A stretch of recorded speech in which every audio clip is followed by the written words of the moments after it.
Welcome to the Cyber Business Podcast, where we feature top founders and entrepreneurs and share their inspiring stories. Now, let's get started with the show.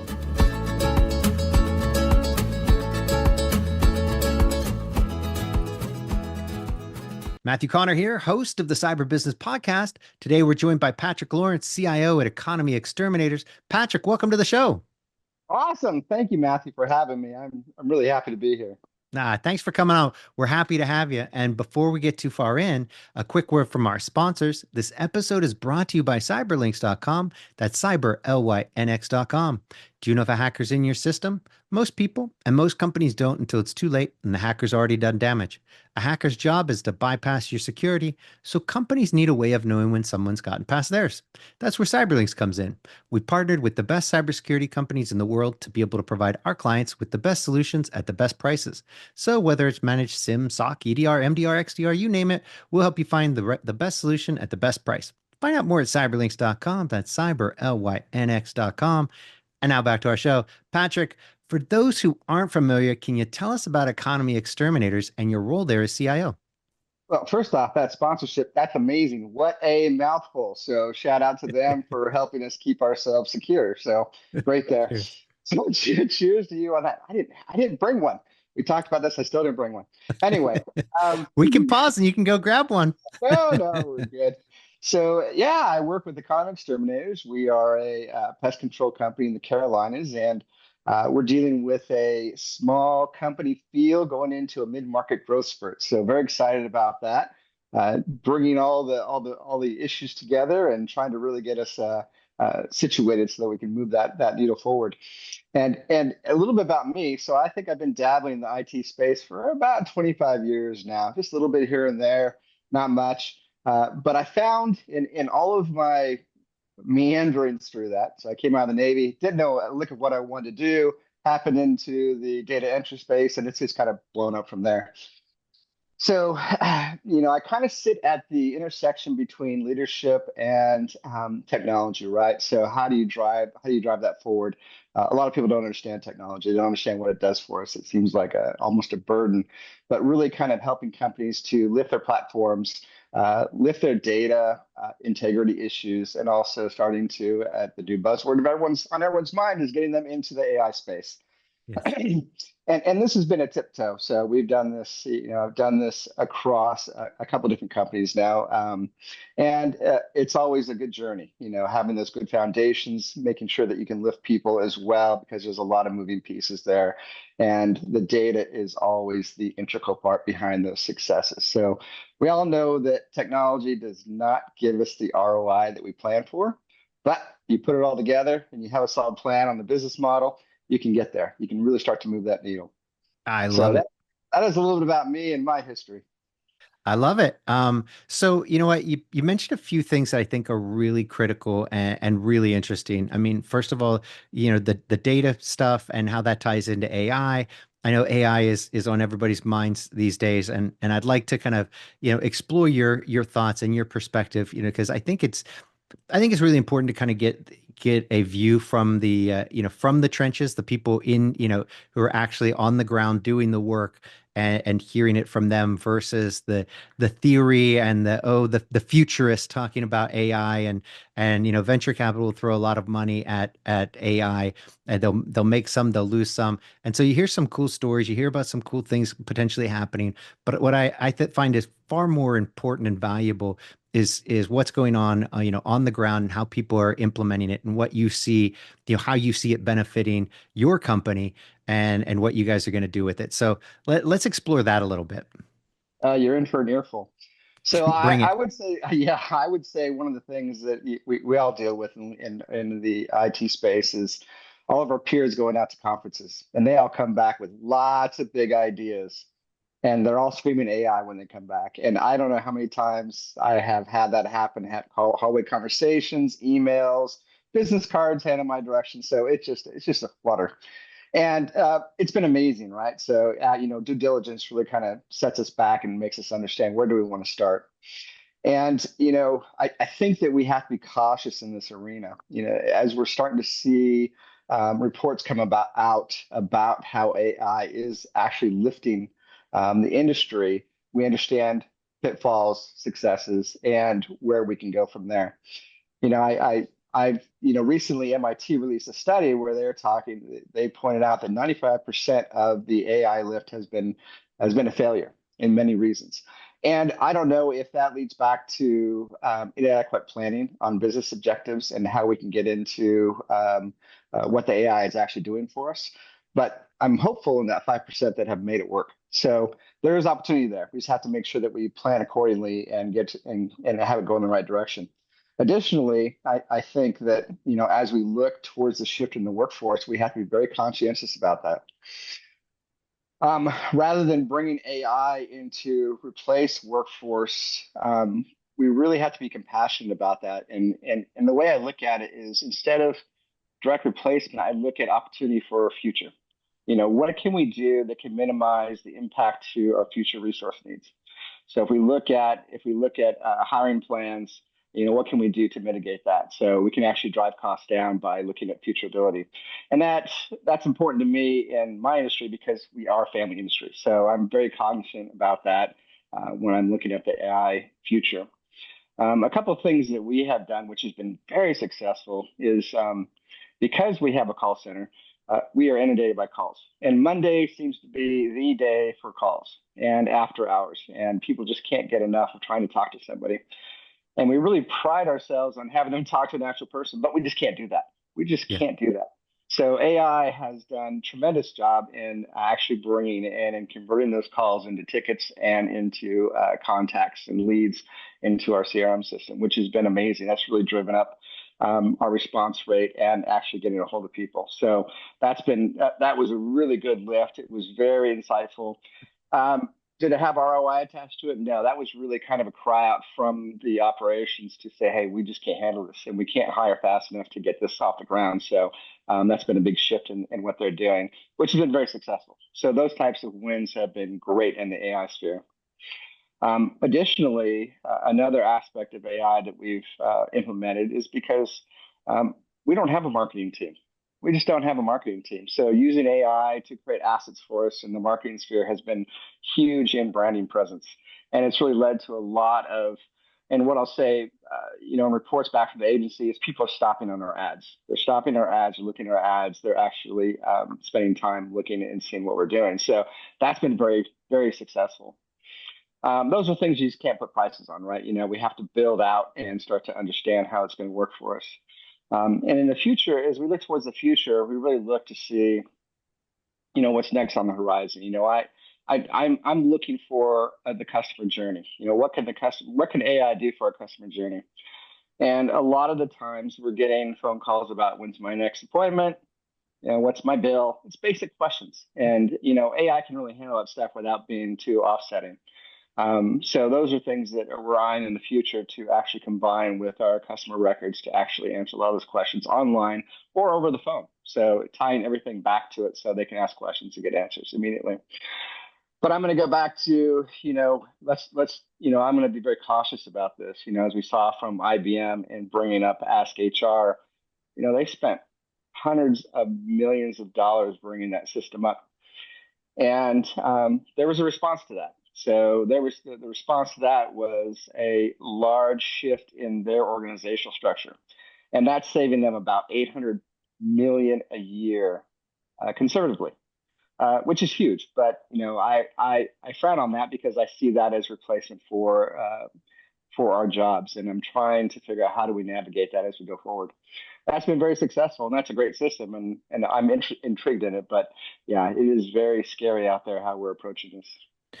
Well, all right, because there's a few things I want to go back and touch on, but since we're here on this topic, I I have a slightly different view of it. And I think that I don't think that we're going to see it. Yes, things like those HR jobs and even the call center jobs where it ends up reducing some of those the human needs.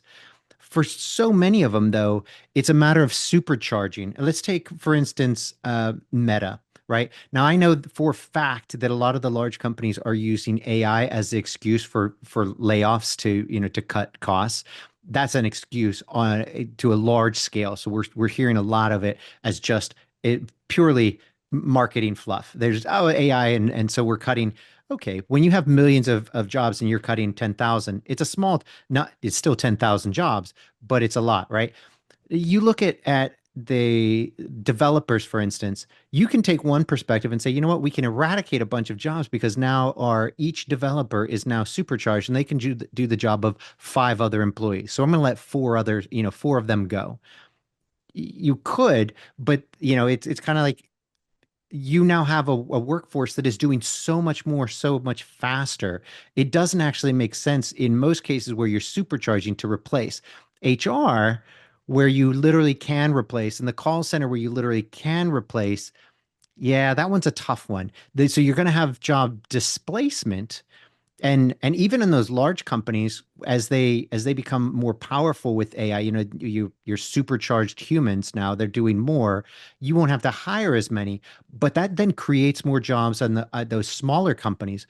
I think you can now have a smaller company. I mean, take yours for instance. Take even smaller, a one, a five, a 10 employee company can do so much more, and they can hire a few people, and now you're going to have companies that can start faster.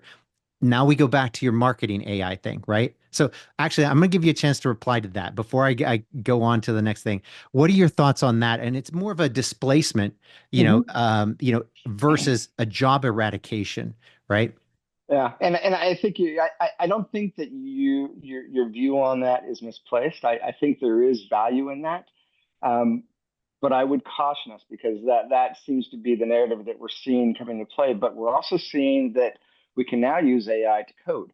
So we're starting to displace development. We're starting to displace those developers for faster coding. I'm not a coder, but I can get into AI and I can code up pretty quickly and get something off and running very simply.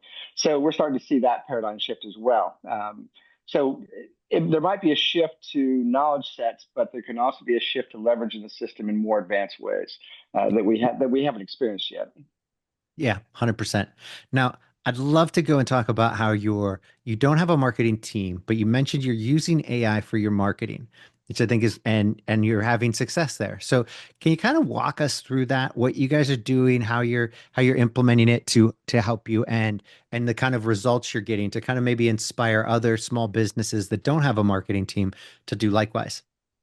Certainly. So that was just finding a gap. So I think, and I will put on my other hat here because I just actually stepped out of the marketing position come last Friday. So I was actually heading that up because I was running the CRM upgrades and I seem to be closest to the path on that. So I was just kind of nominated as to take over marketing. So I came in, marketing was with an agency. They didn't have direction and they were just kind of at the leisure of the previous marketing person. So I kind of got them in a good direction because, I'm all about strategy and having plans. So I kind of got them going. And I didn't have time to do assets. I just didn't really have time to do assets, and I needed to supercharge them with assets. So we started looking out in the market for something to generate those assets. So with a couple good words, with having to understand our branding and our GTM strategy, it started pumping out lots of drafts. So they would take the drafts and they would combine them with what we thought was our release schedule on social media, looking at and in the pest control industry, it's all about bugs at the time of the year, right? So in the specific area. So looking at those and trying to understand how do we connect with the audience, right? As we're looking at social media, it's the 2 second audience. I just want to scroll Yep. until I see something that grabs my interest. So it was them. Then I charged my agency with, I want you guys to make great assets that I'm going to stop on. So they started having a lot of fun with it and they started going to town on it. So, not an expensive thing to get into. And it was churning out assets left and right, and they could go through them. They could update them through the system, give a couple new key prompts, and away it goes. Make some alterations, and it's just been an amazing machine. So at the end of the day, what we've seen people are stopping on our ads. We're seeing that shift, and not my. I'm not gonna tout here too much, but when I took over, I think we had about 90 people that liked us on Instagram, and I'm sure most of those were from the company. But we continue to raise that. That continued to go up and up and up, and I think we're currently at about 130, which isn't a huge shift, but in 6 months, that was in a pest control industry, they felt that was pretty impressive because who is interested in pests? I mean, really. Right. But we were able to grab that audience, so that's been kind of a great shift, and it really was helpful. And I think that branding presence in IT, I can't understand branding presence because I'm looking at data, and branding is really kind of a general heartfelt kind of idea is how do we get out there and get in the minds of people. So it's been a tough road for me, but I think it's working well for branding. And the new gentleman that stepped into marketing, he's really tackling it, and he tells me you did a great job with what you had, so I wouldn't worry about it. I love it. So, well, let's give a little shout out to your agency Yeah. so who are you guys Yeah, using? that's Ryan Rudd over at Lake One. He's been amazing. His team is awesome. That's Chance and Zoe and Casey. They are all great players. Right. And did you say it was Lake One? Lake One, yes. All right, fantastic. So you used AI to help, kind of work on your brand and get the kind of your brand story a little clearer, and then brought it to your agency, right? So that they could come up, kind of build the assets and push those out, right? Oh yeah, yeah. So they've been running the show. So I've been completely hands off. And so it's That's been just an amazing story. And here was another one is that I think over a glass of wine, I pulled up my phone and created, took our brand image and created a character from it. So a butterfly character that seemed to resound with our leadership team. And with a couple tweaks, we were able to instill it in our residential services. So it's been a great ride with AI. It's how it's about amazing that? how much it can do for us. Yes. That's great. And you mentioned CRM. What CRM are you guys using? Yeah, that's a complexity. So we're using HubSpot for marketing and sales, and we're using a CRM from WorkWave called Pest Pack, which has the Okay. skin on top of it for pest control services for our services module. So there is kind of a piece there that we have to piece together and get that data flowing correctly. Oh, interesting. So did you is does did you build your own integration between the two, or are you just keeping them kind of separate? I mean, how's that work? Yeah, yeah, that's a great question because these are the questions. This is what we're doing right now. So now we're going into the off season and we're going to start to build out that integration, and we're going to utilize the operations hub Yep. within HubSpot. HubSpot Yep. to actually grab onto the APIs out of PestPack to supercharge us there. Pull it in. I gotcha. Cool. That's awesome. Yeah, no, I like that. Now, HubSpot's great. Big shout out to them. We're also, a big we use HubSpot. I think it's a fantastic product. There are so many great CRMs out there, and it's always nice when, you find other fellow HubSpot users. It's just a great product.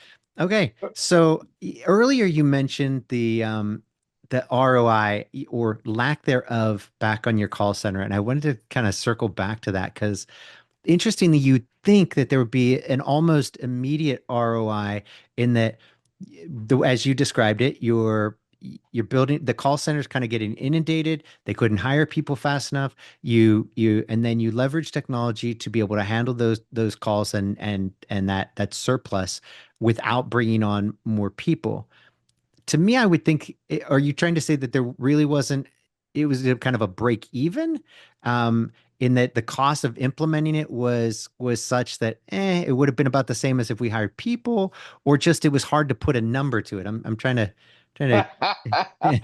That's a good one, Matt. So I'll tell you this is that I'll go back to a comment I made earlier is the data is king, right? And Mhm. without that data and that baseline KPIs can't be set in stone. You can assume a lot of information, but Yep. you really can't set it in stone. And outside of IT, I don't know anyone that likes to set up planned ROIs. They just, they throw up their hands and say, it's just going to make us better. I can see this. So, there was really no numbers that came to the plate.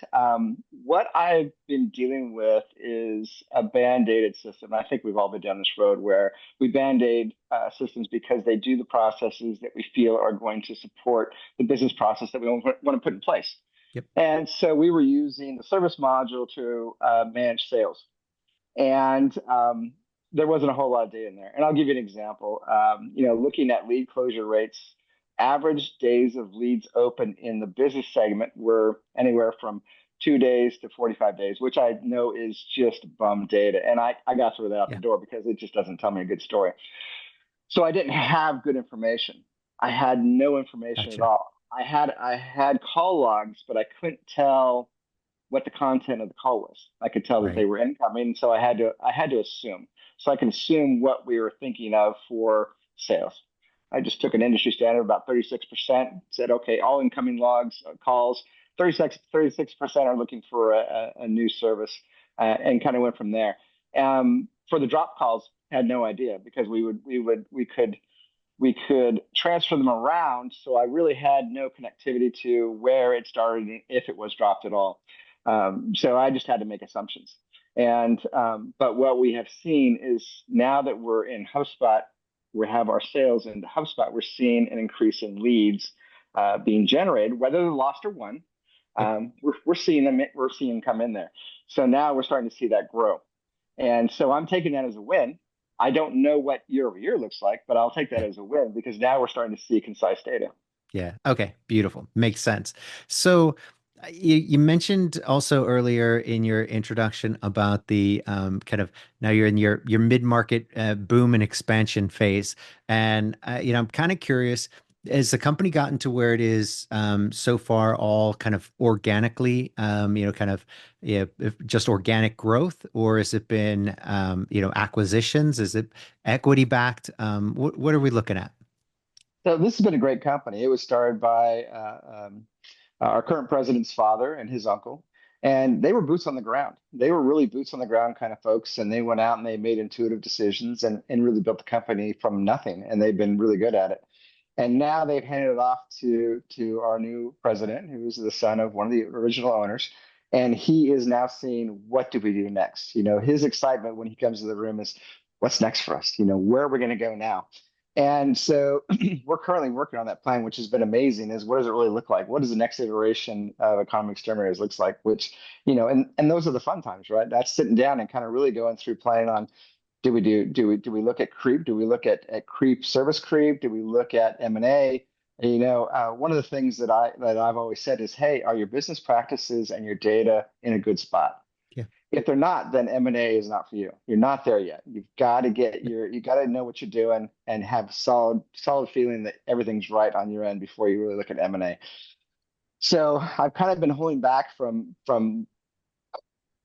the president having those conversations because I just don't think that we're ready for it. But I Mhm. I think there's lots of opportunity. With that business plan going forward, what do we do? Where do we get on the technology space, which I think is very exciting. My 5-year plan is to have us all buttoned down so we can conquer anything at that point. I love So it. yeah, very organic to this point, but yeah, there's lots of excitement about what's tomorrow. That's fantastic. And I'm assuming that so far the client acquisition, it's all been kind of organic, either word of mouth, mostly word of mouth, I'm assuming. And then is it breakdown? It's kind of online sales, and then I mean, really, it's just leads generated for you're doing social media that's drawing some leads. Are most of your leads coming from your website? What's that look like? I mean, I think everyone's dealing with that. We're in Google Pro, we're in Meta, and a lot of stuff's coming in through there. Google Ads drive me crazy. I don't know if you've been on the Google platform, but I think that drives everyone crazy. It has to deal with that.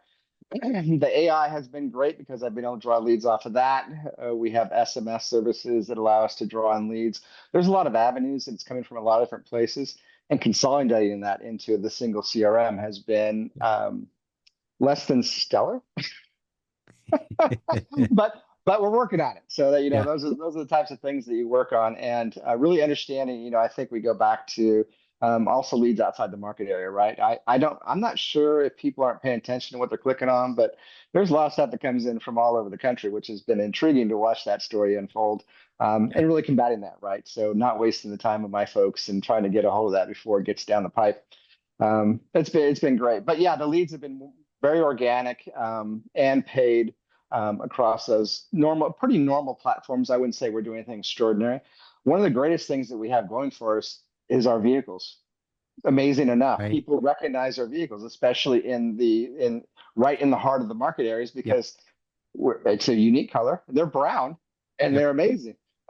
the gentleman who started the company, they went out and got themselves a used truck, and it was this brown color, and they've kind of held on to that history ever since. So it's followed us all the way through. So it's been That's awesome. amazing. Yeah, and we Yeah. get people that always tell, "I saw the truck. I saw the truck." That's great. No, and that makes a lot of sense. I mean, for those local service companies, that it's a mobile billboard. People see it all the time. It really does wonders. So I'm curious, do you guys also work, do a lot on the SEO side? Is that something that you're focused on or not really that important? But no, that's been a crazy road. So in the last 6 months, I've been really driving, SEO. I think we have it buttoned up, and if we do comparisons and we start to look at it, and I've even gone out to other agencies to ask them to give us a rating on that, and we're pretty solid there. Now, I think that, but that's a good conversation because we're starting to see a shift in how do I search for services, right? We're asking the AI engines, Yep. we're asking them what's going on. So that's now that brings in a lot more to the story. Looking at those reviews, trying to bolster our reviews in the market areas have been a huge win for us. Additionally, creating a lot of content for the website, so blog content, pushing our leadership team to actually create blog content, which um, it's like pulling teeth, but they're all on board, which has been great. So they've all been very supportive of it, on board to it, and they're creating content. And I think, I've asked the agency, look at our website because I know it's slow. It's built on WordPress. It is just a monster. And, as we're looking towards a rebuild, one of my questions to them is what do we retain in the back end of the website to create this AI shift? So that is in process. So I think there's a lot of variables there. Yeah. SEO is, I think it's yesterday. We got to move on and continue to build on it. I think SEO is always going to be there, but or at least for the time being. But I think there's other factors that we really need to start to bring strength into. Yeah. Well, not to plug HubSpot, but I'm curious, are you considering moving your website over to HubSpot? It's so Yeah, good. content manager. Yeah, yeah, we're It's consider. it's so good. We're Well, using it. It's just so good. I well, mean, not only that, but I want to bring on the AI agent over there too yeah. because it plugs into all that data. It's brilliant. It's Yep. one stop shop. Yeah, it's really great. Yeah, fantastic. Yep. Cool. And then, so I'm curious your thoughts on, kind of AI optimization now when it comes to, because you're right. You touched on it there a moment ago. People are searching differently now. Now they're asking AI, "Hey, who's the best exterminator in my area?" Or who should I go, to for this, right? Whatever it might be. And so how are you guys, what are your thoughts on that? What's your plan? Any where's that land? Is it on the roadmap, something you're struggling with, today? That's a good question. I just learned today, so I love that because as I look at this, and this is great because I'm handing this off to the next guy, so this is going to be awesome discussion for him. But you bring up a very good question because after using these AI platforms, I've learned how to prompt. I've learned how to create a scenario where it knows who I am, what I'm looking for, and then to come back and ask me questions to clarify and to continue to build on that prompt so that I can get better answers. Whereas I think your average person is going to go in there and just like you said, what's the best pest control company near me? Now, that's a big question, right? It's a big open question, and it's going to go and it says, okay, well, who's got the most likes? Well, that's Orkin or one of these big companies, and so you immediately get squeezed out, and you have to look for those really good nuances to get into those top 10 lists, right? So I'm not sure where it's going to go. I have no idea. I'm going to leave it to him to guide us Yep. on what we need to do to capture that, but. I think content's going to be king, and we'll see how that Me ebbs too. and flows. So yeah, I can't answer your question because I don't have a plan yet, but I think it's valuable to keep those eyes open on that piece. Yeah. No, I think that is the future as we rely you look at Google now even, right? They were very fast to start throwing their AI response up, when you Google something now, like, oh, let me give you the AI answer as to help people, kind of stop them from running to Chat GPT and Perplexity and Gemini and Grok, right? Rather than run to all those, you can still Google. Okay, Google, calm down or don't calm down. I mean, it's in their best interest. But I think that the future here really is for businesses to to get in there. Because if we don't tackle that as small business and become very, very good at it very quickly, the big guys will dominate that, just like they did search for so long. And Mhm. it always takes the little guy so much longer.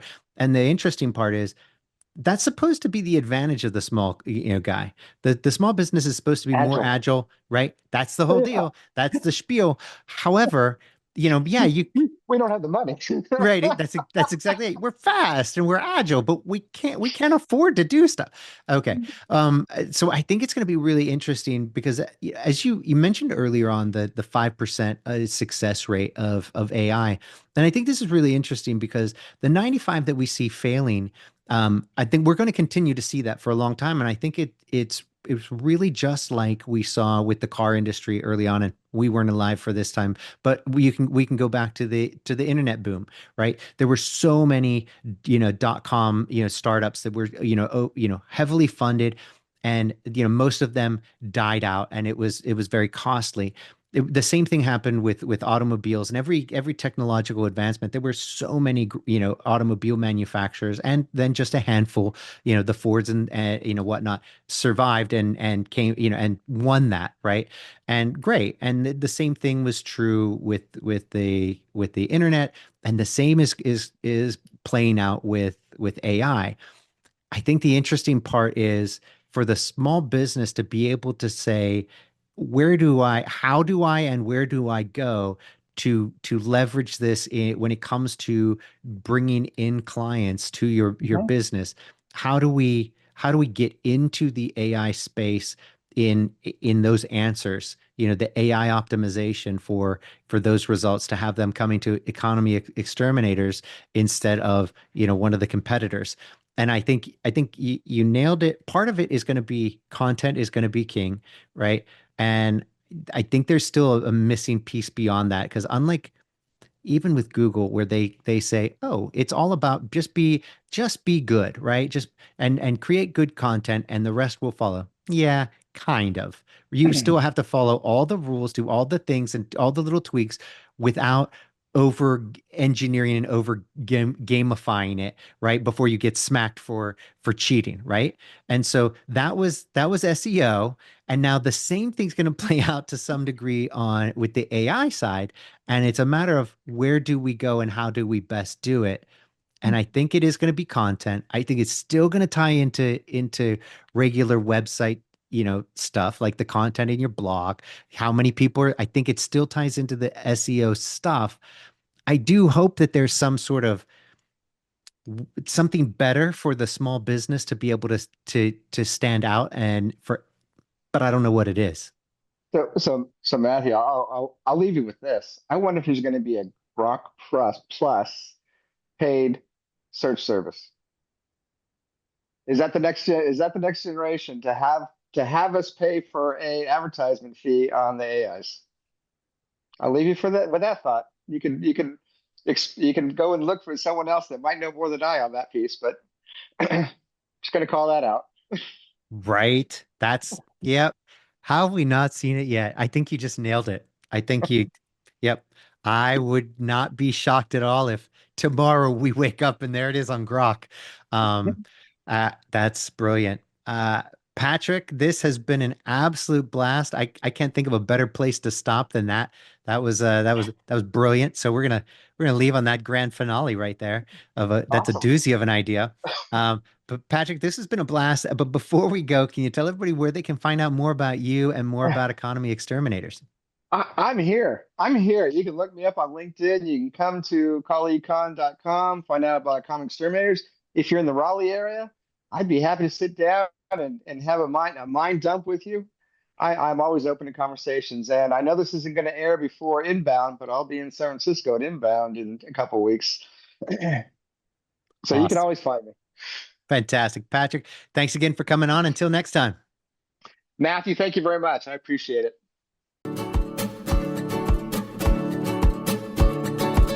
Thanks for listening to the Cyber Business Podcast. We'll see you again next time, and be sure to click subscribe to get future episodes.